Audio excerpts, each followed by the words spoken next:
Civil aviation की बदइंतजामी के बायस पाकिस्तान पर आलमी पाबंदियां मजीद सख्त होने का खदशा पैदा हो गया और पाकिस्तानी हुकाम इंटरनेशनल सिविल एविएशन ऑर्गेनाइजेशन को मुतमईन करने में नाकाम रहे हैं। 30% पायलट हमारे पाकिस्तान के जेली लाइसेंसों पे जहाज उड़ा रहे हैं, उनके इम्तिहान किसी और ने दिए हैं। आप समझ लें कि 188 मुमालिक के अंदर हमारी तमाम फ्लाइट्स बैन हो जाएंगी। नमस्कार दोस्तों, न्यूज़ में आपका स्वागत है। तो आज आए हूँ एक और न्यूज़ के साथ। जो दोस्तों आप इस वीडियो में देख पाओगे, पाकिस्तानी मीडिया खुद बता रहा है कि पाकिस्तान में जितने भी फ़्लाइट्स थे, जितने भी पायलट थे, उसमें से मैक्सिमम जो पायलट थे उन्होंने फर्जी टिकट बनाकर, फर्जी लाइसेंस बनाकर पाकिस्तान में फ़्लाइट्स उड़ा रहे थे। और इसी का पता चलते हुए सभी देश पाकिस्तान के फ़्लाइट्स बैन करने के पीछे लगा पड़ा है। तो सबसे पहले आप इस वीडियो को पूरा देखिए, हम आपसे अंत में बात करेंगे। धन्यवाद। सिविल एविएशन की बदइंतजामी के बायस पाकिस्तान पर आलमी पाबंदियां मजीद सख्त होने का खदशा पैदा हो गया और पाकिस्तानी हुकाम इंटरनेशनल सिविल एविएशन ऑर्गेनाइजेशन को मुतमईन करने में नाकाम रहे हैं। पायलट्स की ट्रेनिंग, लाइसेंसिंग से मुतालिक खदशात दूर न होने पर सिविल एविएशन को अब दूसरा नोटिस जारी कर दिया गया है, जिसके बाद ये सिविल एविएशन की तरफ से सख्त अहकामात हैं कि अगर आपने हमें मुतमईन नहीं किया और अपनी कारकर्दगी को आपने बेहतर नहीं किया तो फिर आलमी पाबंदियां जो है फ्लाइट्स ऑपरेशन के सिलसिले में आप पर लागू हो सकती हैं। तो इस मामले पर जिम्मेदारों के खिलाफ कार्रवाई होगी या नहीं होगी, इस पर बात कर लेते हैं। उस वक्त भी कुछ नहीं हो सका, ताहाल भी कुछ नहीं हो सका और हमें इस किस्म के नोटिस मौसूल हो रही हैं जिनकी जानिब से इस किस्म के बयान दिए गए थे असेंबली फ्लोर पर खड़े होकर। कार्रवाई होगी। जब सावन आग लगाए तो कौन बुझाए। 24 जून को क्या कमाल की तकरीर की थी हमारे वजीर हवा बाइज़ी ने। लगता था कि एयर इंडिया के ऊपर कोई तोप दाग रहे हैं। फरमाया था कि 860 में से हमारे 260 पायलट जेली हैं। 30% पायलट हमारे पाकिस्तान के जेली लाइसेंसों पे जहाज उड़ा रहे हैं, उनके इम्तिहान किसी और ने दिए हैं। आजकल के जो मुल्क हैं वो सिर्फ मुल्क नहीं होते, ब्रांड भी होते हैं।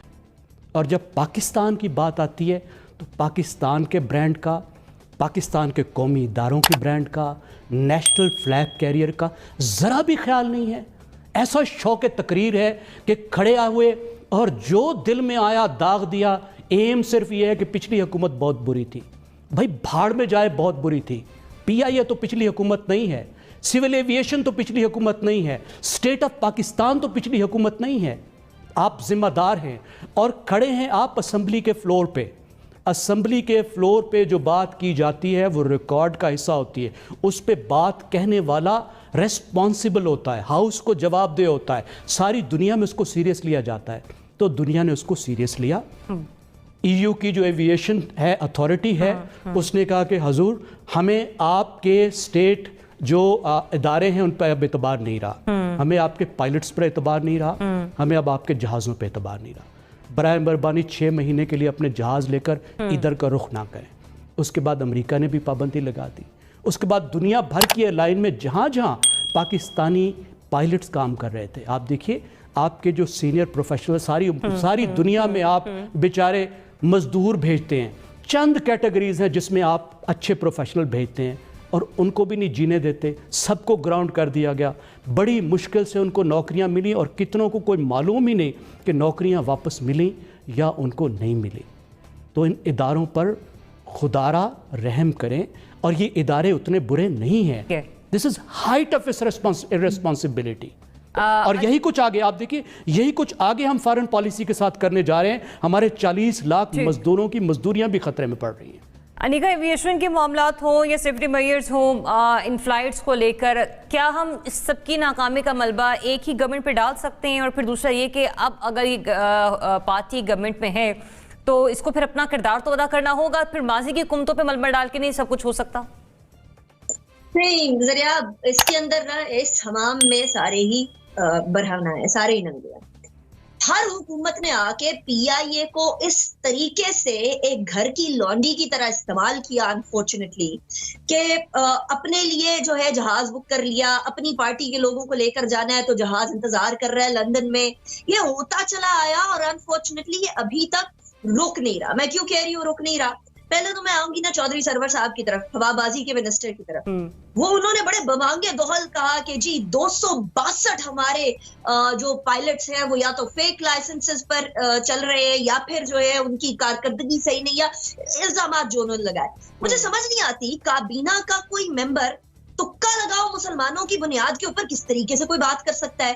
ना आपके पास कोई रिपोर्ट, ना आपके पास कोई इन्वेस्टिगेशन, ना आपके पास कोई ठोस शवाहिद, बस बोल देना है तो जोशे खिताबत में बोल ही देना है। ऐसे नहीं चला करते मामला। अब जरा दूसरी पिछली हुकूमतों की तरफ आए। PIA के कुछ डॉक्यूमेंट्स मेरे पास है। उन डॉक्यूमेंट्स के अंदर जो पिछली हुकूमतों के रहनुमाओं के भाई, उनके भतीजे, उनकी बेटियां, उनके बच्चे, उनके रिश्तेदार जैसे भरे गए हैं, जिस कदर भरे गए हैं, उसका खुमियाजा आज हमें भुगतना पड़ा है कि PIA के बहुत सारे लोगों को गोल्डन हैंडशेक देना पड़ा है। अरशद मलिक साहब आए हैं, मेरी पहले तो उनसे सिफारिश और गुजारिश ये है कि खुदा के लिए पहले तो CAA के ऊपर, सिविल एविएशन अथॉरिटी के ऊपर थोड़ा सा प्रेशर डालें। बाकी कमर्शियल एयरलाइंस जो है, प्राइवेट एयरलाइंस, वो भी प्रेशर डालें ताकि तो आप प्रेशर डालने की बात करें, आपको लगता है फिर अथॉरिटी के खिलाफ कार्रवाई भी होगी अनिका? देखिए, अगर ज़रियाब कार्रवाई नहीं होती तो आप समझ लें कि 188 मुमालिक के अंदर हमारी तमाम फ्लाइट्स बैन हो जाएंगी। हम ये अफोर्ड नहीं कर सकते। कार्रवाई करने के अलावा कोई और चारा नहीं है। मोना, अपने ही दायरे में अकाउंटेबिलिटी ये आपको होती हुई दिखाई दे रही है? जब ऐसे हालात दुनिया भर में चल रहे हैं कोरोना वायरस के हवाले से, तो वो वाली मिसाल है कि क्या पिद्दी और क्या पिद्दी का शोरबा, वो वाली बात हो गई हमारे हवाले से। सिविल एविएशन के जो पहले इंतजाम हैं वो हमारे सामने हैं। एयरपोर्ट्स के हवाले से ये बात भी मैं तो उसकी बड़ी तायीद करती थी और मैं उसको सेकंड करती थी इस प्रपोजल को कि आप आउटसोर्स कर दें। आपसे नहीं अगर संभल रहा है मामला, आप आउटसोर्स कर दें। ये तमाम मामला, कभी हेरोइन निकल रही है, कभी जी ड्रग्स निकल रहे हैं, कभी स्मगल हो रहा है सोना, ये तमाम मामला तो पहले से चलते आ रहे थे ना। इतनी बड़ी बड़ी एयरलाइंस जब बैंकरप्ट होके खत्म हो चुकी हैं कोरोना वायरस की वबा में, तो अगर आपने अपनी हालत जार इसी तरह से रखी, कोई अकाउंटेबिलिटी ना रखी, कोई पूछगछ ना रखी, तो आप तो सर्वाइव ही नहीं कर पाएंगे। आपके यहाँ खुदा ना खास्ता ये हालात ना आ जाए कि एक भी एयरलाइन ना बचे। तो और आपको पता है पाबंदियां जिस तरह से ट्रैवल पर पाकिस्तान के लग रही हैं, बहुत सारे इवन दोस्त ममालिक की तरफ से भी लग रही हैं, तो इसके बाद क्या अब हम ये चाहते हैं कि अब हम बिल्कुल ही आप समझें कि सुसाइडल बन जाएं, तो खुदकुशी के ऊपर आ जाएं? तो मुझे नहीं लगता कि इसके अलावा कोई और हल है कि आप बस बहुत फौरी एक्शन लें इसके ऊपर। सिविल एविएशन को सेफ्टी तहफ़्फ़ुज़ात दूर करने के हवाले से अब आखिरी डेडलाइन मिली है और ये दूसरा नोटिस है। कार्रवाई होगी ज़िम्मेदारान के खिलाफ जिनकी वजह से ये मामला यहाँ तक पहुँचा है? माजी में भी हमने इसको डिस्कस किया और उस वक्त भी गालिबन इससे मिलता जुलता सवाल था ज़रियाब, और मैंने उस वक्त भी कहा था कि पाकिस्तान में ये रीत और रवाज नहीं है कि अगर ज़िम्मेदार ताकतवर आदमी है तो उसके खिलाफ कोई कार्रवाई हो। जैसे कि आप सबने इस वीडियो में देख ही लिया दोस्तों, पाकिस्तानी मीडिया खुद बता रहा है कि पाकिस्तान के 260 पायलट फर्जी है। पाकिस्तानियों ने फर्जी लाइसेंस बना के पूरे देश में पायलट भेजने की कोशिश की है, जिससे सबको पता चल गया है कि पाकिस्तान में जितने भी पायलट थे वो फर्जी है। उन्होंने फर्जी लाइसेंस बना के अपनी कोई जॉब लगाने के लिए दूसरे देश में जाकर पाकिस्तान की असली औकात क्या है दिखाने की कोशिश की है, और उन्होंने साबित किया है कि पाकिस्तान सिर्फ आतंकवाद एक्सपोर्ट कर सकता है, वो कभी भी अच्छे काम नहीं कर सकता। वो बनाएगा तो फर्जी लाइसेंस बनाएगा, या अच्छा बनाएगा तो बम बनाएगा और दूसरे देश के ऊपर आतंकवाद फैलाएंगे। दोस्तों मुझे तो ऐसे ही लगता है, आपको क्या लगता है आप हमें कमेंट में ज़रूर बताएं। जैसे कि सबको पता ही है पाकिस्तान में जितने भी लोग हैं वो दूसरे देश में जाते हैं तो बस लेबर का काम करने के लिए जाते हैं, क्योंकि उनके पास ना अच्छी क्वालिटी का एजुकेशन है, ना किसी के पास अच्छा टैलेंट है। वहाँ पे जितने भी लोग हैं वो बस या तो अगर वो दूसरे देश में जा रहे हैं तो वो बस लेबरिंग का काम करते हैं या फिर वो आतंकवादी फैलाते हैं। लेकिन उन्होंने अभी एक अच्छी कोशिश की है, जिन्होंने एक उनका कहना था कि वो टॉप A1 क्लास के बंदे भेजने की कोशिश किया, जिनमें जो है 260 जो पायलट है वो फर्जी है। उनके पास ना कोई अच्छे क्वालिटी का एजुकेशन है, ना उनको कुछ पायलट का पता है। पाकिस्तानी गवर्नमेंट का यह सोचना था कि इमरान खान की वसीयत में पूरे देश को 860 पायलट को एक्सपोर्ट किया जाएगा और पाकिस्तान में एक रिकॉर्ड बनाया जाएगा, लेकिन जिसमें से जो है 260 जो पायलट है वो फर्जी निकले, जिस वजह से पूरे देश अमेरिका के साथ बहुत से देश जो है पाकिस्तान की जो एयरलाइंस है उनको बैन करने की धमकी दी है। अगर तुम सुधरे नहीं तो तुम्हारे एयरलाइंस को हम बंद कर देंगे, ऐसा उन्होंने कहा है दोस्तों। यानी कि पाकिस्तान का सभी देशों में एक्सपोर्ट करना बंद हो जाएगा। तो वीडियो पसंद आ जाए तो वीडियो को लाइक कर देना और चैनल पर नहीं तो सब्सक्राइब कर देना। मिलते हैं नेक्स्ट वीडियो में, धन्यवाद।